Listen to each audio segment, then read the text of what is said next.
Coronado já era uma bomba para estourar, poderia virar mais uma crise, porque a gente viu nas redes sociais o empresário dele já mandando em direta para o Antônio Oliveira em uma derrota do Corinthians. Então já dá para perceber que é empresário ajudando, né, o seu cliente.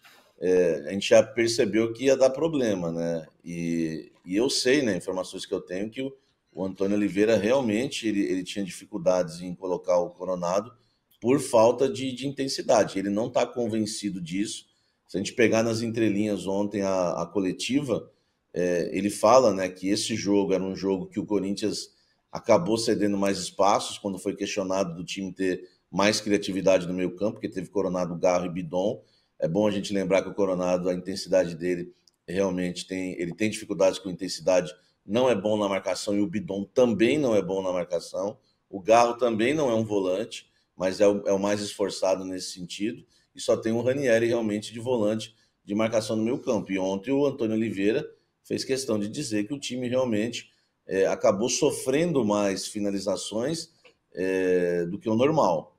Tá na cara que o Antônio Oliveira tem os seus preconceitos com o Coronado. Isso daí é fato. Então a gente vai ter que ver para a sequência da temporada. Tem o Botafogo no sábado agora. Não dá nem para a gente cravar se o Coronado vai ser o titular realmente ou não. É que o Romero também, né, pela idade que tem, onde joga aberto ali, não ajuda muito na marcação, né? O Mosquito tem as suas dificuldades técnicas, ainda ajuda mais um pouco. Mas o Coronado vai ter essa dificuldade. E ele mesmo ontem falou que gosta de jogar por dentro. Só que, se jogar por dentro, o Corinthians joga no 4-1-4-1. Não é aquele por dentro, 4-2-3-1, que o camarada joga atrás do centroavante. Ele joga um pouco distante da área. Se for para jogar por dentro, ele teria que tomar a posição do Garro ou do Bidon. Então, o que sobra para o Coronado hoje é essa posição da direita, que o Antônio Oliveira está de olho na intensidade dele. Não sei se vai sustentar isso até o final da temporada, ou, né, para não exagerar tanto até o final da temporada, para as próximas rodadas do Brasileiro, Dani. Estamos sendo muito criticados aqui no nosso chat, hein? O Renato Wilcor falando que a gente está falando do Corinthians ou do Manchester City. E o André Belges, que está sempre com a gente também. Eu acho importante, em relação a essa mensagem, quem foi que mandou? Eu concordo muito com a entrevista do Antônio Oliveira ontem. Mas eu já escrevi, Renato, sobre isso, e eu acho que o Antônio Oliveira tem uma grande dose de razão no que ele fala. E ontem ele falou, o Antônio Oliveira pode diminuir a quantidade de portantos que ele fala, porque o tempo, cada palavra, cada duas palavras que ele fala portanto. Não que eu não cometa meus erros de fonoaudiologia, inclusive.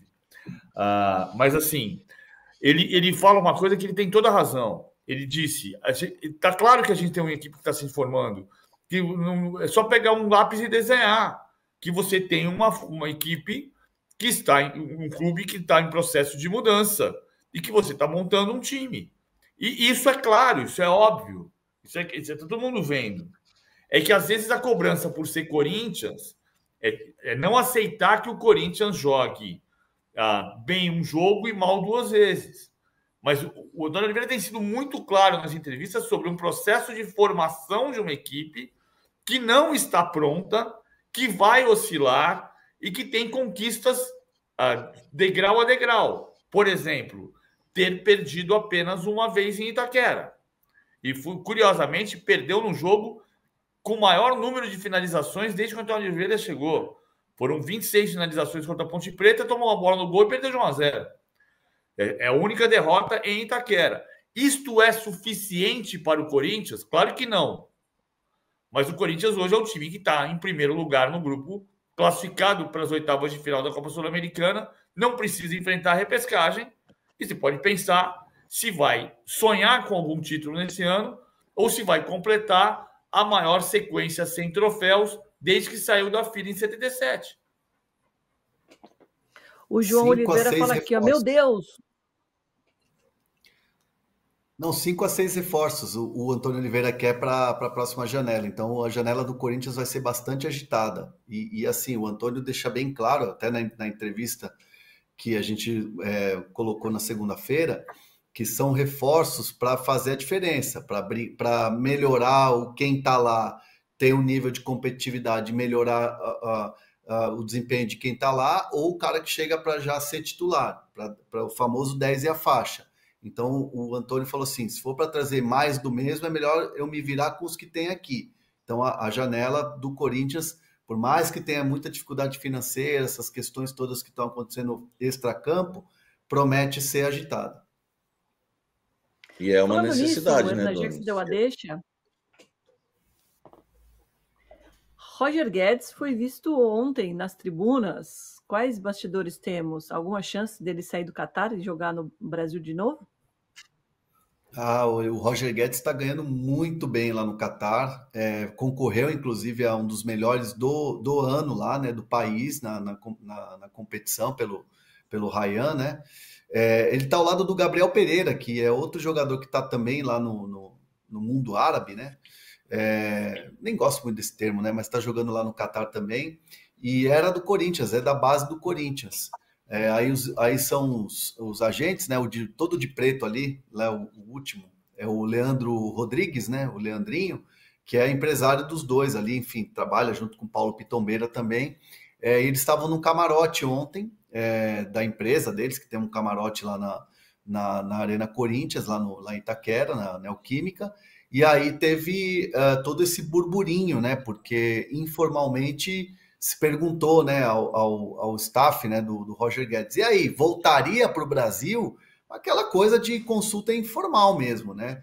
E aí a resposta é, poxa, a chance do Roger Guedes voltar hoje é muito pequena, é quase zero, porque está muito bem financeiramente, tem contrato, teria que ter uma quebra de contrato com os árabes, que não é fácil, né, com o time do Catar, enfim, mas houve essa consulta informal, esse papo assim, e aí, toparia, né? De repente o Wesley tá indo embora, tem propostas, vai que aparece uma proposta de 28, 30, aí o Corinthians, milhões de euros, e que o Corinthians top vender, precisaríamos de um jogador com essa característica. O Roger Guedes já é muito querido pela torcida do Corinthians, e o Corinthians agora está nessa busca por novos ídolos, já que o Paulinho se despediu, Cássio já foi embora, não se sabe o futuro do Fagner, mas aí a resposta foi muito nesse tom, assim, sereno. Não, o Roger está aqui porque ele adora o Corinthians, adora a torcida, gosta da Neoquímica Arena, mas nesse momento é algo muito difícil. Mas